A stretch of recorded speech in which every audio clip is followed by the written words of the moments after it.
Brought to you by TechnoSpark 20 series smartphones. I'm superhuman. 200 साल की अंग्रेजों की गुलामी को समाप्त किया जा सकता है तो 10 साल के इस अन्याय काल को क्यों नहीं समाप्त किया जा सकता है। न्याय पत्र के बारे में कि ये कोई हवाई वादे नहीं है, ये कोई जुमला नहीं है, जो कॉन्क्रीटली किया जा सकता है। हमने वही बात जो है लिखी है। क्या हाथ बदलेगा हालात? आज कांग्रेस पार्टी ने अपना मैनिफेस्टो लॉन्च किया और तमाम न्याय की गारंटी दी। हमारे साथ कांग्रेस पार्टी के वरिष्ठ नेता और एनएसयूआई इंचार्ज कन्हैया कुमार है। आइए उनसे पूछते हैं। कन्हैया जी, आपका मैनिफेस्टो है, इसमें तमाम सामाजिक न्याय से लेकर तमाम न्याय की बात की गई है। 5 बड़े टेकअवेज क्या लगते हैं आपको जो गेम चेंजर साबित होंगे? देखिए, सबसे पहली बात तो इस बार का कांग्रेस पार्टी का जो घोषणा पत्र है उसको न्याय पत्र का नाम दिया गया है और राष्ट्रीय अध्यक्ष ने कहा कि ये एक ऐतिहासिक दस्तावेज बनने जा रहा है।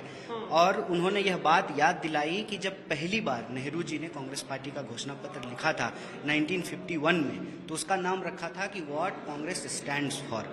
तो इस न्याय पत्र की सबसे बड़ी बात यह है कि हम इसमें कोई हवाई वादे नहीं कर रहे हैं।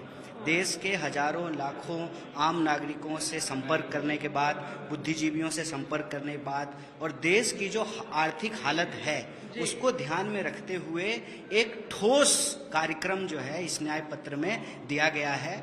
और राहुल, दर्शकों को बताऊं कि सिलसिलेवार तरीके से समझने की कोशिश करेंगे। सर, आप पहला पन्ना पलट लें क्योंकि न्याय पत्र की आप बात कर रहे हैं और कन्हैया कुमार खुद ही समझाएंगे अपने पार्टी का मैनिफेस्टो। अगर पहला पन्ना देखें तो दर्शकों को दिखा सकते हैं, इस तरह से सकते आप दिखाइए। इसमें पूरा कंटेंट देखेंगे तो हिस्सेदारी न्याय, युवा न्याय, नारी न्याय, किसान न्याय, श्रमिक न्याय, संवैधानिक न्याय, आर्थिक न्याय, राज्य न्याय, रक्षा न्याय और पर्यावरण न्याय, मतलब एक भारतीय नागरिक के जीवन से जुड़ा हुआ जितना भी पहलू है, हर पहलू को इस न्याय पत्र में शामिल किया गया है। और खास करके जो आम लोग सबसे ज्यादा जिन चीजों से जूझ रहे हैं, चाहे वो आर्थिक असमानता हो या युवाओं को जिस तरह से रोजगार नहीं मिल रहा है या महिलाओं को जिस तरह से जो है भागीदारी नहीं मिल रही है, समाज के जो शोषित पीड़ित गरीब लोग हैं वो जिस तरीके से आज आर्थिक और सामाजिक संकट को झेल रहे हैं, सभी समस्याओं का जो है निराकरण, सिर्फ वादे नहीं, समस्याओं का उल्लेख और उन समस्याओं का निराकरण, समाधान इस न्याय पत्र में सुझाया गया है। और एक खास बात जो हम हाईलाइट करना चाहते हैं अपने न्याय पत्र के बारे में कि ये कोई हवाई वादे नहीं है, ये कोई जुमला नहीं है, जो कॉन्क्रीटली किया जा सकता है। हमने वही बात जो है लिखी है और आज हमारे नेता राहुल जी ने कहा कि ये आवाज है इस देश की, हमने सिर्फ इसको लिखा है। इस देश में चाहे नौजवान हो, विद्यार्थी हो, महिला हो, किसी भी सामाजिक पृष्ठभूमि से जुड़े हुए व्यक्ति हो, चाहे वो दलित हो, आदिवासी हो, पिछड़े हों या गरीब जनरल कैटेगरी से आने वाले लोग हों, तमाम लोगों के जीवन की जो आम समस्याएं हैं उसको, उन पहलुओं को उल्लेखित किया गया है, उसका समाधान सुझाया गया है।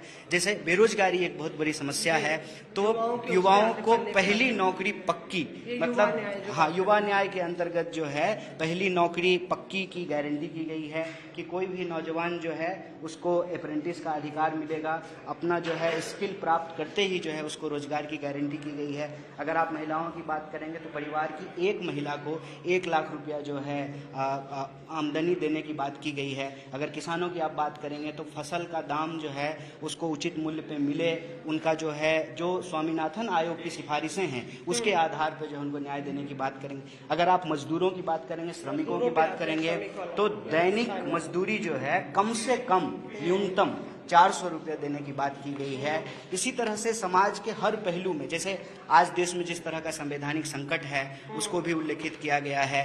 देश की विदेश नीति, संवैधानिक न्याय क्या है? संवैधानिक न्याय के अंतर्गत जो इस देश के भीतर इंस्टीट्यूशंस के ऊपर अटैक हो रहे हैं उसका जो है उल्लेख इसके अंतर्गत किया गया है। जो बार बार हर रैली में कांग्रेस पार्टी कह रही है कि आज इस देश के लोकतंत्र के ऊपर हमला है, संवैधानिक संस्थाओं के ऊपर हमला है। तो जो भी संवैधानिक संस्थाएं हैं, चाहे वो कार्यपालिका हो, न्यायपालिका हो, मीडिया हो, हर किसी की जो है न्याय को सुनिश्चित करने की बात जो है संवैधानिक न्याय के तहत किया गया है।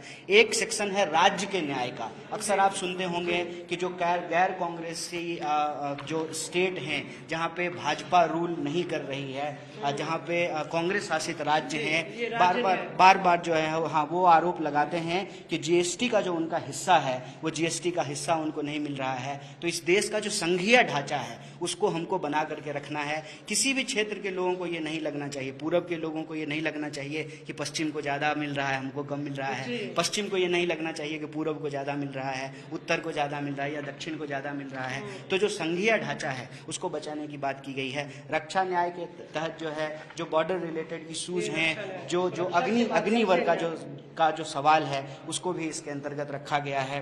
और अगर आप मजदूरों के अग्निवीर स्क्रैप करेंगे आप लोग, हटा देंगे। बिल्कुल उसकी चर्चा जो है रक्षा न्याय के तहत किया गया है। तो कुल मिलाकर के ये इस देश के लोगों की जो न्याय की आकांक्षा है उस आकांक्षा को पूरा करने वाला बनेगी। तो इस न्याय को हम लागू करेंगे और न्याय की जो संकल्पना है वो इस संविधान की मूलभूत संकल्पना है। आप जब संविधान की प्रस्तावना को पढ़ते हैं तो उसमें सबसे ज्यादा अगर जोर किसी चीज पे दिया गया है तो वो न्याय और बराबरी पे दिया गया है, एकता और अखंडता पे दिया गया है। तो इन्हीं स्पिरिट को, इन्हीं भावनाओं को जो है इस न्याय पत्र में जो है वो शामिल किया गया है। इसका उल्लेख इसके अंतर्गत। मेरा एक सार में सवाल है, क्योंकि चिदम्बरम साहब ने भी जिक्र किया, क्यों ऐसा लग रहा है कि 2019 का मैनिफेस्टो का थोड़ा सा रिपीट टेलीकास्ट है।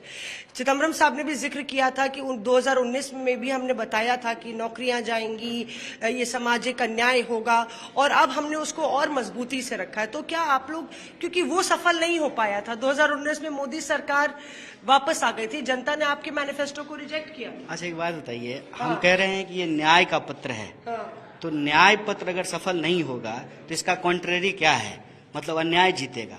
मैं इस देश की संस्कृति और इतिहास को उठा करके आपको एक बात कहना चाहता हूँ, अन्याय कितना भी ताकतवर क्यों ना हो, कभी भी अंधेरा जो है वो सुबह होने को नहीं रोक सकता है।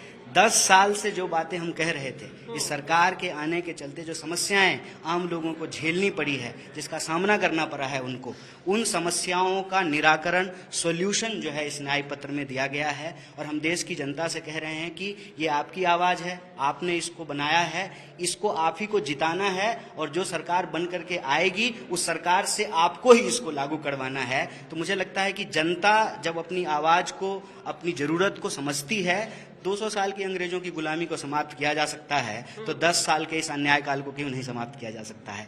मेरा मानना है कि न सिर्फ जो है ये न्याय पत्र सफल होगा, बल्कि न्याय की जो आकांक्षा है, जो उम्मीद है इस देश की जनता का, वो भी जीतेगी। ऐसा हमारा मानना है, ऐसा हमारा भरोसा है। शुक्रिया हमसे बात करने के लिए। कन्हैया जी यहाँ पे मैनिफेस्टो को पॉइंट बाय पॉइंट डिकोड करते हुए आपके लिए।